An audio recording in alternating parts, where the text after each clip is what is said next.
Okay, here's a bitrate related problem inside Premiere Pro 2019.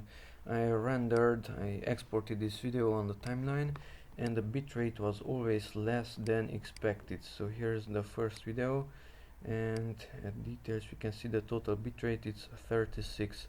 But the problem is that in Premiere I set it to 100 megabits and it was less in the final video.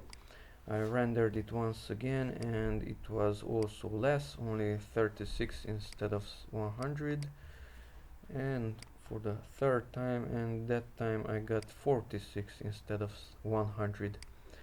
Okay, so how I solved it, because somehow I managed to solve the problem. 100 megabits. How I solved it, it's the hardware encoding versus software encoding. So Ctrl and M for export, press Ctrl and M. Okay, I used H.264 for the codec, and here on the video tab, encoding settings, hardware encoding created that lower bitrate problem, and software encoding solved the problem. It really used 100 megabits target bitrate. So just in case your bitrate is lower than the one that you selected, don't use hardware but software.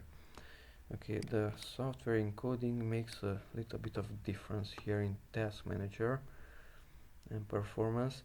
So hardware encoding uses, on this laptop at least, 30% CPU and 99% GPU, and software encoding uses around 70% CPU and 99 GPU.